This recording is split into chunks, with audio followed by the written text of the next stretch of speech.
Deus está no controle de todas as coisas. Mais do que isso, Ele decretou cada coisa que acontece no mundo. Você sabe o que isso significa? Você está no canal Confessionais e esse é o devocional semanal no Breve Catecismo de Westminster.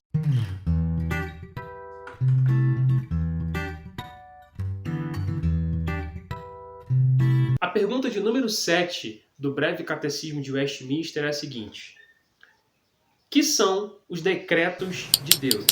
E a resposta: os decretos de Deus são o seu eterno propósito, segundo o conselho da sua vontade, pelo qual, para a sua glória, ele pré-ordenou tudo o que acontece. Baseados nos textos bíblicos, o Breve Catecismo de Westminster resume a soberania de Deus, a vontade de Deus nos seus decretos. Ou seja, tudo o que acontece na história da humanidade e do universo, de toda a criação, acontece por conta da vontade de Deus. Tudo o que existe e acontece na história foi Deus quem decretou antes da fundação do mundo. Isso quer dizer que Deus não está conhecendo a história ou pré-conhecendo o futuro como nós o conhecemos mediante os eventos, mas Deus foi aquele quem escreveu a história. A palavra do Senhor diz no Salmo 139 que todos os nossos dias foram escritos no livro da vida. Deus escreveu os nossos dias no livro e, à luz das Escrituras, sabemos que Deus também escreveu todos os dias da criação. Toda a história, tudo o que acontece no universo foi escrito por Deus. Romanos 11, versículo 36 diz o seguinte: porque dele, por meio dele e para ele são todas as coisas, a ele pôs a glória eternamente. Amém. Ou seja, todas as coisas que acontecem existem um propósito final, que é de fato glorificar a Deus. Todos os eventos e acontecimentos da história redundam em glória a Deus. Sejam eles ruins, sejam eles bons.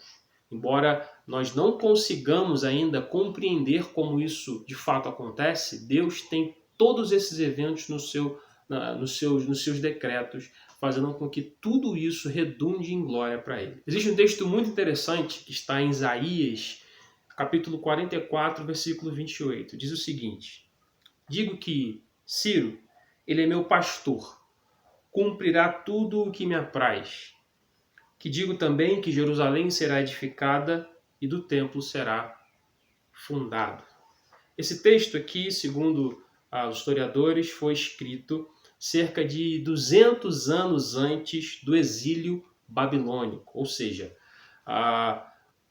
o povo de Israel fica cativo na Babilônia por cerca de 70 anos. Isso por conta do pecado do povo de Israel, da desobediência. E no findar desses 70 anos, Deus levanta um homem chamado Ciro, que era rei e general do Império Persa. Agora, o que é interessante é que 200 anos antes, Deus usa o profeta Isaías para predizer isso, que haveria um Ciro que seria levantado pelo próprio Deus, que seria como um pastor que de fato libertaria o povo de Israel da opressão.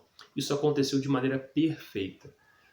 O rei e o general Ciro invade a Babilônia de maneira até mesmo muito curiosa, sem batalha. Ele desvia as águas do rio Eufrates e entra pelos arquedutos da cidade da Babilônia e consegue dominar a Babilônia em uma só noite, sem batalha, enquanto o rei Belsazar fazia uma grande festa. Nós vemos isso no capítulo 5 do livro de Daniel. Isso mostra que Deus não apenas pré-conhece a história, de que Deus escreveu a história. Deus havia escrito já nos atos da sua história que ele levantaria um homem chamado Ciro que libertaria o seu povo da Babilônia. E por isso ele mesmo pré-ordenou e comunicou esse relato ao profeta Isaías e ficou relatado nas nossas escrituras. Inclusive o próprio Ciro leu isso no rolo de Isaías no seu tempo e, segundo a história, nós sabemos que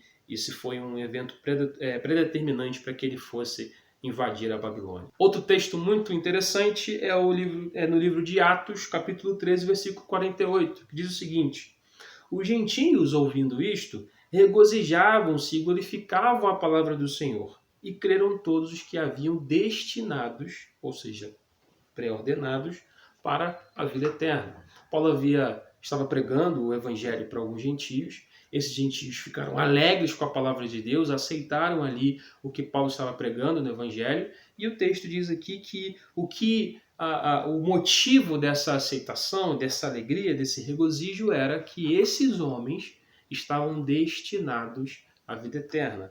O texto diz que todos os que creram ali eram aqueles que foram destinados para a vida eterna. Isso mostra que tudo o que acontece de fato, meus irmãos, acontece pelos decretos eternos e pelos propósitos de Deus. Ele faz tudo o que lhe apraz segundo o conselho da sua vontade.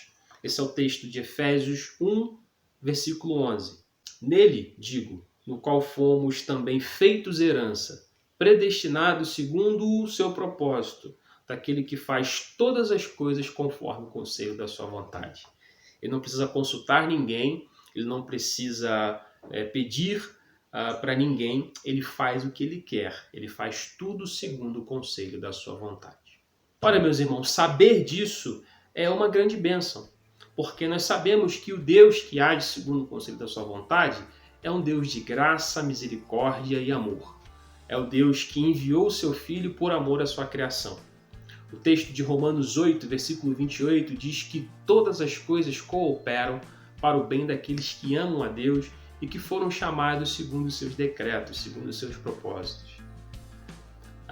Isso quer dizer que se nós, de fato, somos filhos de Deus e amamos o nosso Deus, podemos crer que Deus, em todas as coisas na nossa vida, sejam elas as coisas ruins, sejam elas as coisas boas, está fazendo com que a nossa vida glorifique a Ele, porque esse de fato, meus irmãos, é o bem maior. Qual é o nosso bem maior? Não é simplesmente satisfazer as nossas vontades e satisfazer os nossos conceitos de bem-estar. O bem maior do homem é cumprir o seu propósito principal. E nós voltamos à primeira pergunta do breve catecismo de Westminster. Qual é o propósito principal do homem? Glorificar a Deus e gozá-lo para sempre. Deus está fazendo isso conosco, com cada evento, com cada acontecimento. Ele está formando a imagem do seu Filho, aquele que cumpriu toda a vontade de Deus em nós.